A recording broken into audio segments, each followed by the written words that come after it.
What if your next adventure was right in your own backyard? Discover the trails and tales of the Big Country, only on KTAB Plus.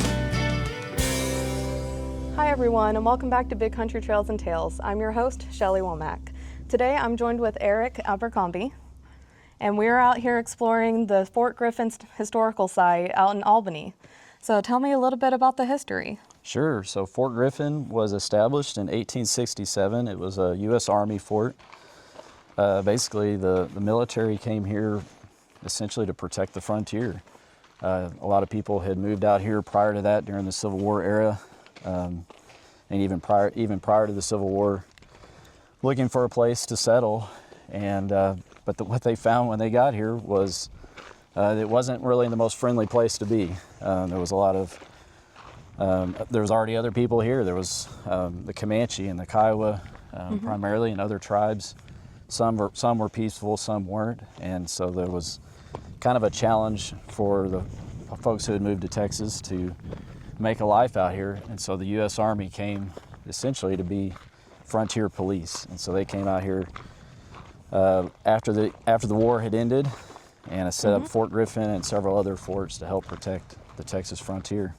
Yes, because I heard that this was one of the more wilder towns out in this area. Is that correct?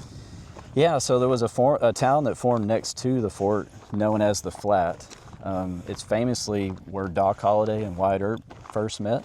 Oh, wow. Yeah, and so that's a little known fact. Let's go over this way. The Flat had several other nicknames. They called it Babylon on the Brazos because of how wild it was. And they also called it Hide Town because of all the buffalo hunters that would frequent it and bring all their hides there to ship off to sell their buffalo hides.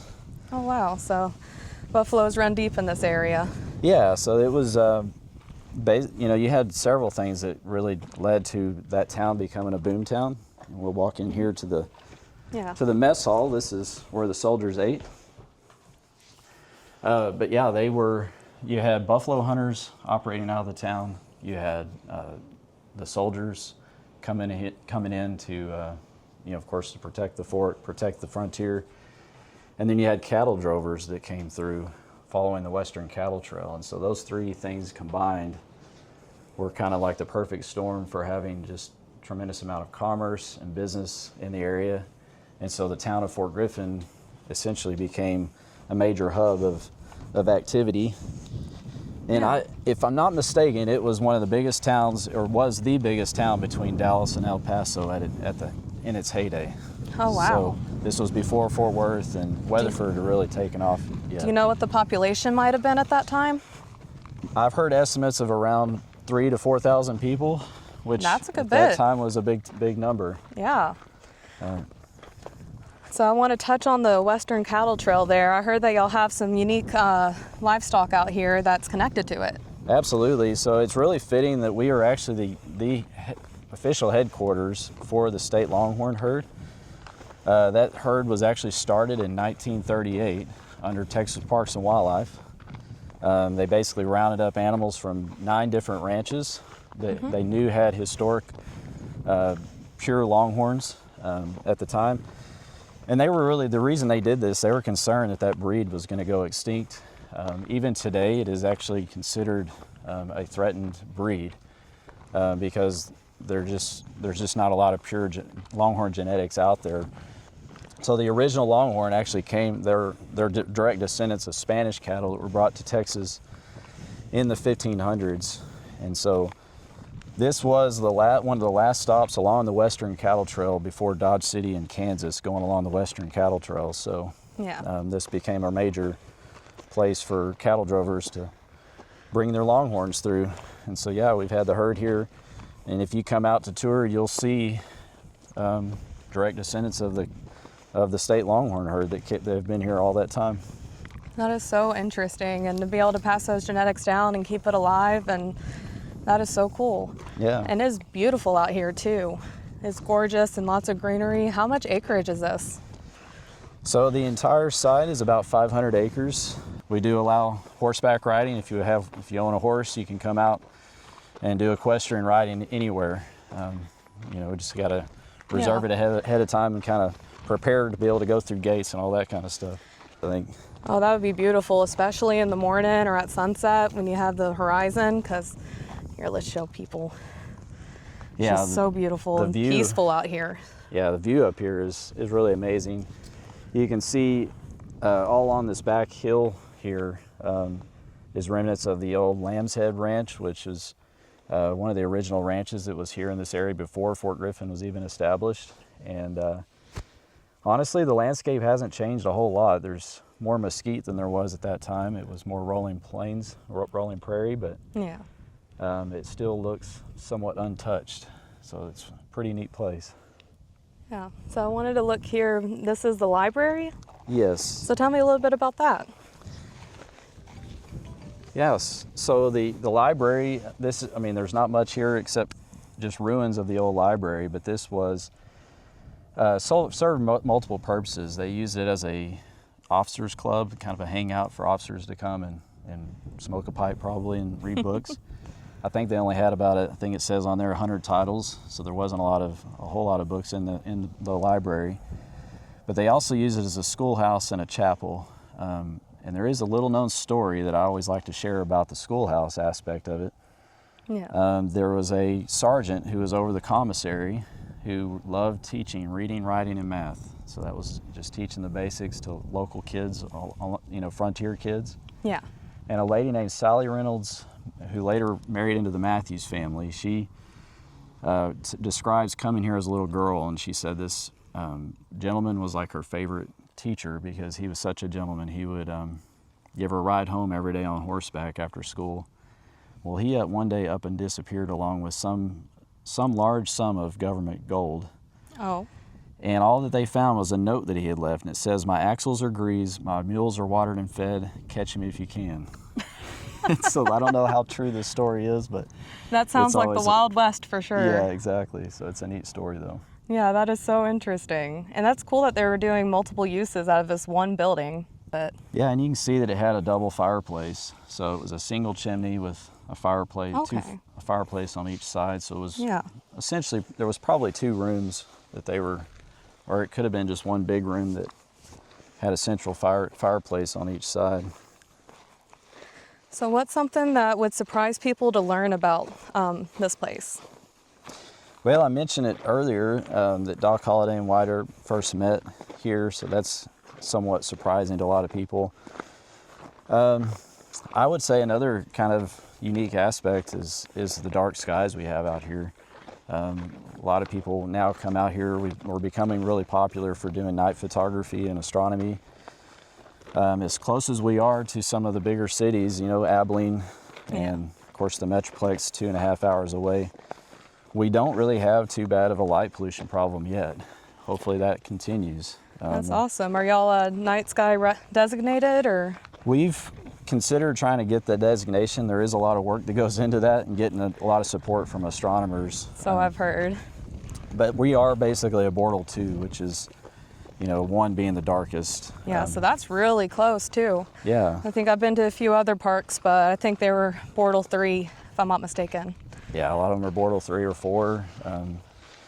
We do have a few light domes, in different directions, but looking straight up, you're getting Bortle 2 skies. So, of course, it depends on the night. If you got a lot of haze, then you're going to still not have very good viewing. Yeah. So I keep hearing some critters off here in the bushes. What kind of wildlife do y'all have out here? Well, probably mostly grasshoppers right now, but we do have just your run-of-the-mill local Texas wildlife.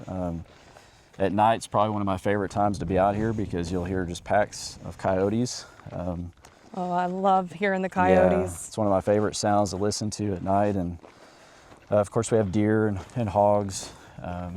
We're even known to have we've even spotted mountain lions at times. I've seen foxes under some of our buildings. We've had bobcats living in the powder magazine years ago. Actually, we had a big YouTube following in 2015. Actually, if you went to YouTube and searched Fort Griffin bobcats, you'll find all sorts of videos of a family of bobcats we recorded with trail cameras. Oh, cool. And it was a mama bobcat moved in there, had 2 kittens, and then they would get out and play in front of the building, and we had got all sorts of video footage of that, and it was really awesome. So that is adorable. Yeah. I love all the wildlife. Yeah, me too. That's one of my passions. I love nature. So tell me about the officers' quarters here. So there were multiple officers' quarters around the site. They tended to live a little bit nicer than the enlisted men, as you can imagine. They definitely put more into the structures than the enlisted quarters. We walked past some of the enlisted men huts, which were very rudimentary and not really that nice to live in. But yeah, the officers' quarters, they usually were allowed to actually have their families with them. So it would have been not just the officers, but as probably our wives and kids living in these houses, in much better construction than the enlisted men's huts. We have a sign up at our visitor center. It talks about the condition of the fort as a whole. It was inspected in 1873, and I think it had something partly to do with how everything was built and constructed. A lot of it was built with green lumber. But the inspector in his report wrote that Fort Griffin is, quote, unfit for human habitation. And they had how many people out here? Nearly 450 men stationed here at one point. Wow. And so that was at the peak of activity, probably mid-1870s, and by 1881, they had tapered off to, maybe 100 men. But all that time, they never really improved the condition of the fort, so these guys were living in really subpar living conditions for quite a while. So, because those huts are really small, I wonder how many people they put in each one. Each hut could house about 4 men, so there was 2 bunks on each side of the room. Yeah. But if you were to walk in one, it's literally probably smaller than most people's closets. So not a lot of space. That is crazy. Yeah. Actually, the post hospital, most of the reason that people were visiting the hospital was not because of wounds in battle or anything like that. It was primarily from some kind of infection or disease that they were dealing with. Mosquitoes were carrying, malaria and things like that. So, yeah. So I know we're walking up to this. You said it was the Conrad. Yeah, so this was the Conrad store. I always tell people it was the Walmart of the 1870s. Ah, gotcha. Yeah, and it was just a big warehouse. And I would say you probably could argue that it was really exceeds anything we really see in modern times as far as the amount of business that they were doing in comparison. It's documented that in one day, Frank Conrad sold over $4,000 in goods out of this store. Wow. And if you were to translate that into today's value, it's at least 100 times that, so probably $400,000 in one day. And so, yeah, and most of that. That's a busy place. Yeah, most of that was actually powder and ammunition and weapons sold to buffalo hunters.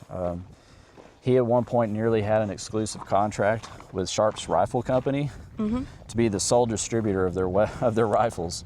Oh, wow. Because of how many rifles, Sharp's buffalo rifles, he was selling out of the store.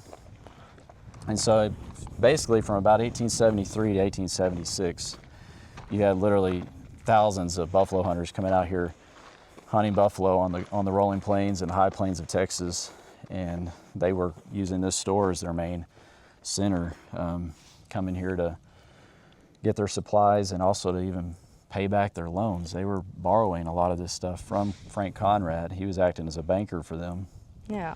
And they would kill their buffalo, skin the buffalo, take their hides. They would have to stake them out on the prairie to let them dry out. So initially when you harvest the hide, it was known as a green hide. And then once they dried the hide out, it was known as a flint hide. Oh. And then they would take those flint hides, load them on a wagon, and bring them here to Fort Griffin, and then pay back their loan and essentially get some profit from that, from selling those to Frank Conrad. And then he would load all of those up on wagons and send them further east to send them to a tannery. And at one point he was sending off about 3 wagon loads full of hides on a daily basis. That's a lot of traveling to get that back and forth. Yeah, it was.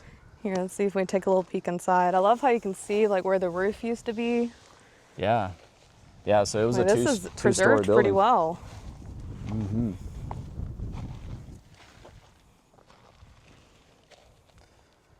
Yeah, I wish we could. Really, this would be a really good building to restore at some point if we were able to get all the archaeology done and do the research to determine, what it really looked like. Yeah. But it extended much further back, and I think there was several wood portions of the building that went off to the north. Mm-hmm. And so it was just a big warehouse, and of course 2-story. No idea exactly how they ran the store, but I would assume you could literally come in here and buy anything that you could think of. He was selling Eagle brand condensed milk, all sorts of canned goods, dry goods out of the store, just about anything that you would need at that time. So Oh. yeah. That's interesting. Yeah. And good to have, and I can see he has a fireplace too. Yeah, Keep toasty in the wintertime. absolutely. Well, I think we're going to take a quick break, and when we come back, we're going to check out that bakery that's off in the distance. So we will see y'all in a second. Hi, everyone, and welcome back to Big Country Trails and Tales at Fort Griffin Historical Site. I'm still out here with Eric, and we're here to explore the bakery now, which looks perfectly preserved. Yes. Yeah, so the bakery basically was one of the only buildings that was completely restored or mostly restored by the Civilian Conservation Corps in the early 1940s when they were here basically establishing this site as a state park. And so they had to deconstruct the whole building and then reconstruct it with the original stone. And so it's one of our best preserved buildings. When we go in there, you'll get to see the original ovens, which my understanding is even that was reconstructed. The construction of those ovens is more consistent with the CCC era, but there wasn't a whole lot of difference in how an oven would have been constructed at that time compared to how it was in Fort Griffin's era. Oh, wow. And then we This have is beautiful. Yeah, we have a replica of all the bakery. You got the dough trough, the bread racks, and the kneading table, and of course behind you are the. They all have it kind of set up and kind of looks like it's a little lived in here. Yeah. Even have the makeshift wood paddle that you would insert the loaves on, which I don't know exactly how big the loaves were, but I'm assuming they were big, just the right size to fit on that paddle. Yeah. The ovens were kept at about 400 degrees.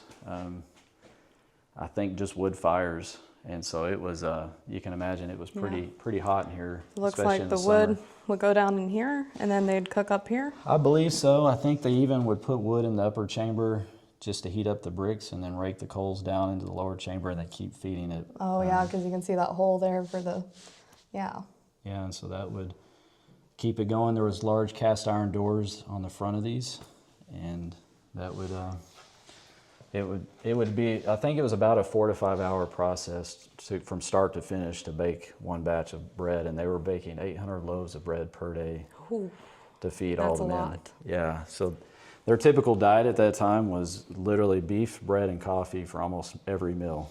Wow. Like, it was not a lot of variety. I think I would get sick and tired of that at that point. Yeah. I mean, Not a bad meal. Right. Once or twice. Exactly. But yeah, the coffee, I think part of that was it just became a norm of the Army at that time, probably because if they were away from the fort, they needed to be making coffee to make sure the water they were drinking was safe to drink. So they were boiling the water every time they made the coffee. Of course, the bread that they were eating was basically fresh baked bread, so that was a plus. And then the beef that they were eating was also fresh longhorn beef that had been recently slaughtered. So they were getting 3 head of cattle per day to supply enough beef for the fort. Wow. So yeah, there was a lot going on. Sounds like a lot of cattle were here at that point in time. Yeah, there were. I don't remember the number, but I think it's close to about 10 million that have been estimated to have made it up the Western Cattle Trail. Wow. And so all those cattle come up the trail. Of course, many would probably get purchased as they came through, and also local ranchers that raise cattle in the area would purchase, would sell their livestock to the Army. Yeah. To give you an idea of how important the bakery was, and in particular the baker, there was 3 bakers typically. There was the chief baker and his 2 assistants. One day, so desertion was fairly common at that time. And anytime somebody deserted, they would send one or two guys or a couple of guys to go find him and bring the deserter back. Well, one day the chief baker of Fort Griffin deserted, and that was a big problem. So the commander shut the whole fort down and sent every available man to go find the baker. Oh my goodness. Did they find him? Yeah, so they found him. Yep. But I don't know if they offered him better pay or what they did to keep him around. But I know it had to have been a really difficult job, and especially in the summertime. I'm like, it's 100 degrees out today. It's not even all that bad, but in here it got a lot hotter. Yeah, it did. Yeah, and we're not. And with that oven going too. Ooh. Yeah, I would imagine. I mean, they had to have baked at night. That would have been my preference. Do some night that'd be baking. smart too. Sleep during the day, bake at night. All right, well, I think we're gonna hop over to the campground now and explore some of the amenities for the people that wanna come out here and visit. So we'll see y'all in 2 seconds. Hi everyone, and welcome back. We are now at the campgrounds and we're gonna explore the playground, the river down here, and some more history for y'all. So starting with the playground, this looks kind of newer. Yeah. A little different from the buildings we were just at. It is. So this is a fairly new addition to our campground. We've always had a playground, but we really wanted to try to upgrade it with some more modern equipment and just make it a fun place for families to come and spend a weekend. We even get a lot of local families that'll just come out for a day and utilize the playground, especially in the morning or when it's a little bit cooler. As you can see, the campground is beautiful. There's just it's gorgeous. Lots of shade everywhere. Does it cost anything just to come out here for the day? There is a daily admission. It's $5 per adult, and then there's also a family rate of $8 for 2 adults and a kid. And so it's very reasonable to come out and camp, or to come out for the day. But probably one of the most common things that we get as far as why people come to Fort Griffin to camp is they say it's like one of the quietest and just more relaxing campgrounds that they've been to, and one of the cleanest. They just really enjoy how clean everything is. And so do y'all allow any pets to come out here as well? Any dogs or cats? Yes, we do. It's similar to the state parks. We kind of follow similar guidelines as they do. So we do have a leash rule, and it's really just for the protection of your animals so they don't get injured. And then we have quiet hours, so typically it stays quiet after 10 o'clock, and all of that. I mean, it's really a very nice place to camp and spend the weekend. How much does it cost to come out here to camp? Yeah, so you're looking at probably an average of about $25 to $35 per night to come camp for a family. So you're going to pay your campsite fee, and then also admission, a daily admission. We're going to. Is that for RVs or primitive camping, or what types of camping do y'all have? Yeah, that's primarily RV sites. So we have both water and electric, as well as full hookup that have the sewer hookups. And then we also have 2 covered shelters that are fully air conditioned. They're very primitive. They're not furnished. They don't have any amenities on the inside. It's really kind of a cot air mattress kind of situation. Gotcha. But it is really nice. A lot of family reunions come out and rent the shelters in order to use as kind of a base of, like, where they hang out for their reunion. And so it works out really well. Get a lot of fishermen that come out and camp along the river here, and they'll go down and sometimes put a boat in. Boat access is a little bit of a challenge, as you're going to see here in a minute.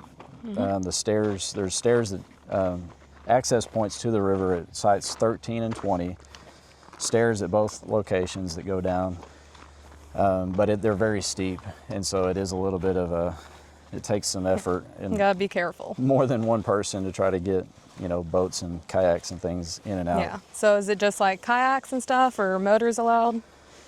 Really anything, because it's a public waterway. And so really what I would say is you still got to follow Texas Parks and Wildlife regulations as far as fishing license.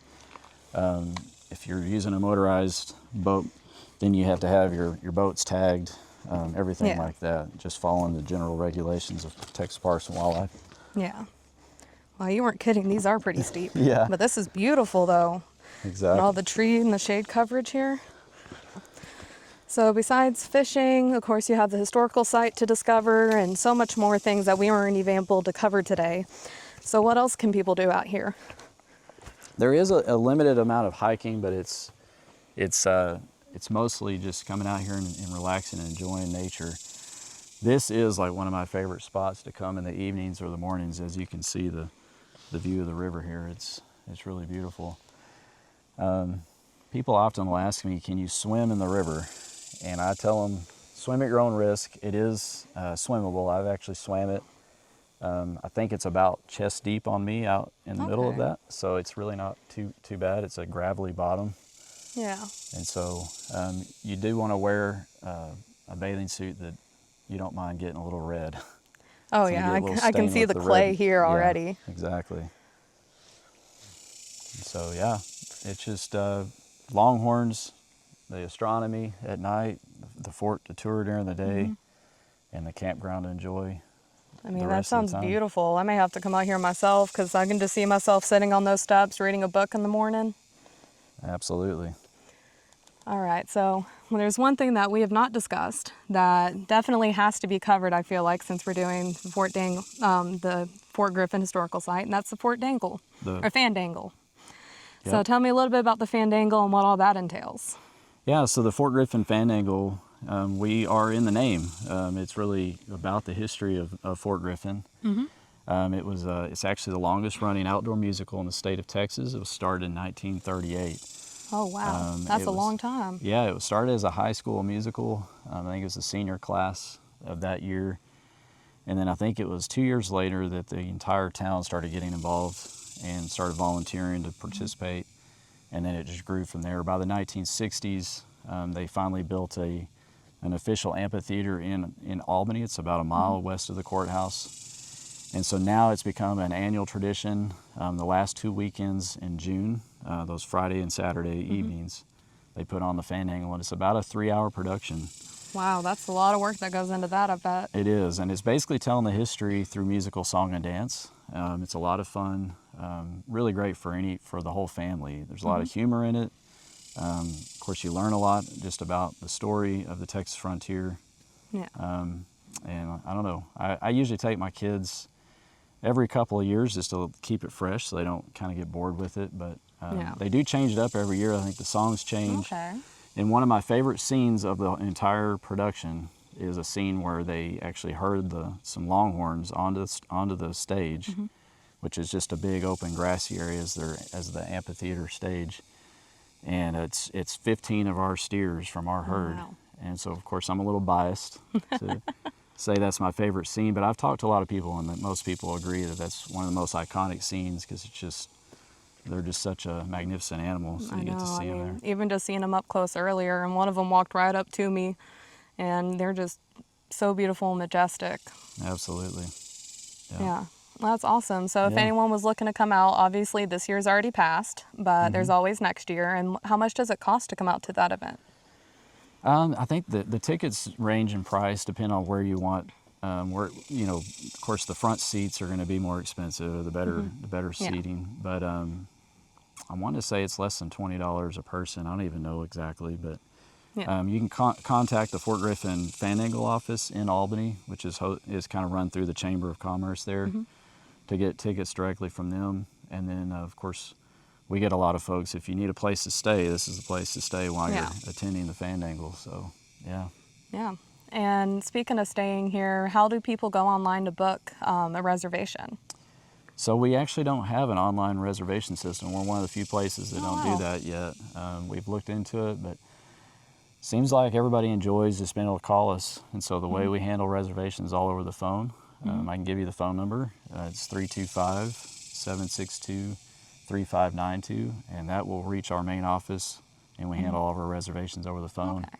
And you just pay a deposit once you book your date, and then come out and enjoy your stay. That's awesome. It's been a joy having you out here and being able to talk with you and learn about all of the history. Really interesting getting to explore everything and really just stepping back in time there. Absolutely. It's not every day that you get to walk in the footsteps of, buffalo hunters, cattle drovers, soldiers from another time. Runaway bakery. Yeah, Runaway Baker. That's right. All right, well, that wraps up this episode of Big Country Trails and Tales. We will see y'all in the next one.